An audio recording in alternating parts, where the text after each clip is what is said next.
Hello friend, आज की इस वीडियो में मैं आपको बताऊंगा कैसे आप मूवीज़ के सबटाइटल का यूज़ करके अपनी इंग्लिश को इम्प्रूव कर सकते हो। सो फ्रेंड, एक बेहतरीन तरीका है इंग्लिश सीखने का। अगर आप भी अपनी इंग्लिश को इम्प्रूव करना चाहते हो और इंग्लिश फ्लुएंटली बोलना चाहते हो तो ये वीडियो आपके लिए है। इस वीडियो को एंड तक ज़रूर देखना। सो फ्रेंड, शुरू करते हैं आज की वीडियो और देखते हैं आज का अपना पहला सेंटेंस। ये बोल रही है, बात वो नहीं जो तुम सोच रही हो। तो इसकी इंग्लिश होगी, it is not what you are thinking. It is not what you are thinking. बात वो नहीं जो तुम सोच रही हो, लेकिन सच्चाई ये है कि हमारे पास ज़्यादा समय नहीं बचा। तो इसे इंग्लिश में बोलेंगे, but the truth is we don't have enough time left.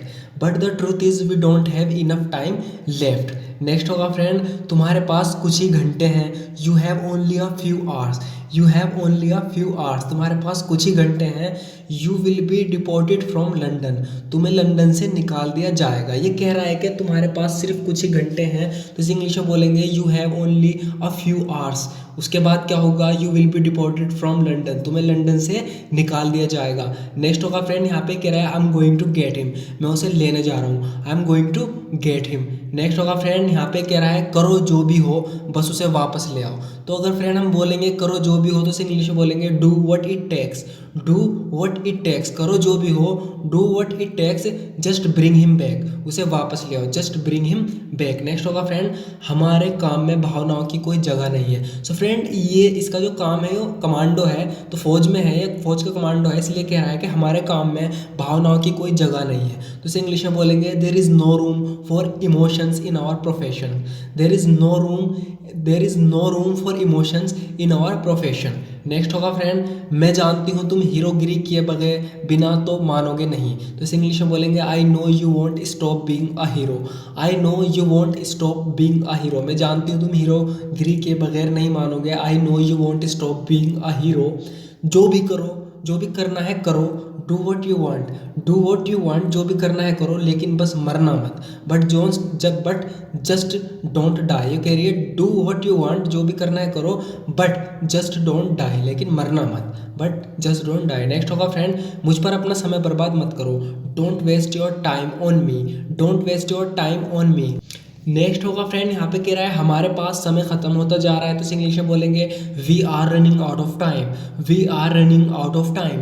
हमारे पास समय खत्म होता जा रहा है। नेक्स्ट होगा फ्रेंड, यहाँ किसी बच्चे से कह रही है, सेंटेंस को ध्यान से देखना है, कह रही है, तुम्हारी माँ चाहती थी तुम हमारे साथ आओ। तो इंग्लिश में बोलेंगे, your mom wanted you to come with us. Your mom wanted you to come with us. तुम्हारी माँ चाहती थी तुम हमारे साथ आओ। नेक्स्ट होगा फ्रेंड, यहाँ से बोल रहा है, यहाँ से मैं संभाल लूंगा। I handle it from here. तो कोई सिचुएशन है, कोई ख़राब सिचुएशन है, उसमें कह रहा है कि यहाँ से अब मैं संभाल लूंगा। I handle it from here. I handle it from here. Next होगा फ्रेंड, यहाँ पे हीरो बोल रहा है मूवी का, एंड में कह रहा है कि मेरा मानना है कि अगर हिंदू मुस्लिम एक साथ खड़े हो जाए, तो इसे इंग्लिश में कैसे बोलेंगे, इसे बोलेंगे, and I believe if Hindus and Muslims stand together. मेरा मानना है कि हिंदू मुस्लिम एक साथ खड़े हो जाएं। I believe if Hindus and Muslim stand together, then no one can even break us. तब कोई हमें तोड़ भी नहीं सकता। तब कोई हमें तोड़ भी नहीं सकता। नेक्स्ट होगा फ्रेंड, ये दूसरी मूवी का सेंटेंस है, मतलब दूसरी मूवी के सब टाइटल है। ये कह रहा है, डिड यू पे द इलेक्ट्रिसिटी बिल। क्या तुमने बिजली का बिल भर दिया। डिड यू पे द इलेक्ट्रिसिटी बिल। क्या तुमने बिजली का बिल भर दिया। नेक्स्ट होगा फ्रेंड, मैं कल वहाँ गया था लेकिन काउंटर बंद था। तो अपने पति से पूछ रही है कि तुमने बिल भर दिया, तो उस पर वो कह रहा है, I went there yesterday. So friend, काफ़ी इंपॉर्टेंट सेंटेंस है। अगर आप कहना चाहते हो कि आई वेंट देयर यस्टरडे, मैं कल वहाँ गया था, but the counter was close, लेकिन जो काउंटर था वो बंद हो गया था। नेक्स्ट होगा, इस पर वो औरत कह रही है, डोंट मेक एक्सक्यूज़। बहाने मत बनाओ। इसकी वाइफ बोल रही है, डोंट मेक एक्सक्यूज़। बहाने मत बनाओ। डोंट मेक एक्सक्यूज़, बहाने मत बनाओ। आजकल हर काम ऑनलाइन हो सकता है। These days everything can be done online. These days everything can be done online.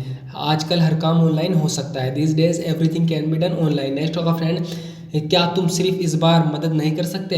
Can't you help me just this once. Can't you help me just this once. Next होगा फ्रेंड, तुम और क्या चाहते हो या तुम और क्या चाहिए। इन दोनों सिचुएशन में हम कह सकते हैं, what else do you want. तो फ्रेंड, व्हाट के बाद हम लगाते हैं एल्स। तुम्हें और क्या चाहिए। What else do you want, तुम और क्या चाहिए। नेक्स्ट होगा फ्रेंड, तुम उन्हें बिगाड़ रहे हो। तो कह रही है अपने पति से कि तुम बच्चों को, इनके दोनों बच्चे, उन्हें बिगाड़ रहे हो। तो इसे कैसे बोलेंगे फ्रेंड, इसे बोलेंगे, यू आर स्पॉइलिंग देम। यानी कि तुम मेरे बच्चों को बिगाड़ रहे हो। You are spoiling them. You are spoiling them. तो इस पर कह रहा है, आई एम नॉट स्पॉइल्ड। जो कह रहा है, मैं बिगड़ा हुआ नहीं हूँ। I am not spoiled. मैं बिगड़ा हुआ नहीं हूँ। नेक्स्ट होगा फ्रेंड, पापा हम नई कार कब खरीदेंगे, तो इसे इंग्लिश में कैसे बोलेंगे friend, dad when will we buy a new car, dad when will we buy a new car, हम नई कार कब खरीदेंगे। तो फिर इस पे बोल रहा है जब तुम कमाना शुरू कर दोगे, व्हेन यू स्टार्ट अर्निंग। ज़्यादातर पेरेंट्स इसी तरीके का आंसर देते हैं, जैसे पूछ रहा है when will we buy a new car, तो इस पे कह रहा है व्हेन यू स्टार्टेड अर्निंग, जब तुम कमाना शुरू कर दोगे, when you start earning. Next होगा फ्रेंड, मेरे सामने तो अपनी ज़बान को लगाम दो। सो फ्रेंड बहुत ही मतलब एक गाली से देता है बाप के सामने, तो बाप कह रहा है mind your tongue in front of me, mind your tongue in front of me, मेरे सामने अपनी ज़बान संभालो या ऐसी बातें मत करो, mind your tongue in front of me. Next होगा फ्रेंड, क्या कहा तुमने, व्हाट डिड यू से, व्हाट डिड यू से, तो यहाँ पे बाइक वाले से लड़ने लगा, आके कह रहा है व्हाट डिड यू से, क्या कहा था तुमने, तो इस पे वो कह रहा है नथिंग, कुछ नहीं। फिर आगे होगा गाली क्यों दे रहे हो, why are you abusing, why are you abusing, गाली क्यों दे रहे हो। There are kids in the car, car में बच्चे हैं, there are kids in the car, car में बच्चे हैं, तो इस पे कह रहा है मैं उनकी वजह से तुझे जाने दे रहा हूँ, I am letting you go because of them, I am letting you go because of them, मैं उनकी वजह से तुम्हें जाने दे रहा हूँ, I am letting you go because of them.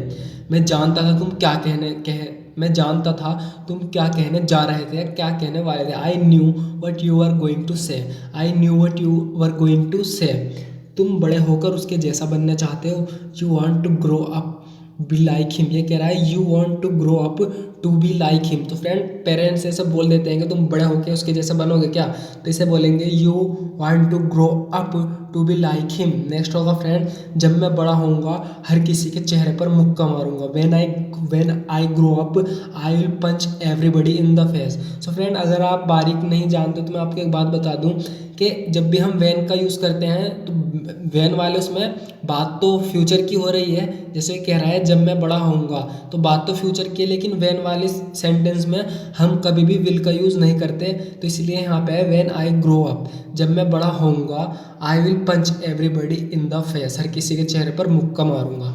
So friend आगे कह रहा है तुम तो काफ़ी जल्दी आ गए। सो फ्रेंड ऐसा होता है कि कभी कभी हम किसी से मिलने देर से पहुंच जाते हैं, सामने वाला हंसी उड़ाते हुए कहता है काफ़ी जल्दी आ गए, तो इसीलिए इस तरीके से बोल रहा है you are quite early, you are quite early, काफ़ी जल्दी आ गए।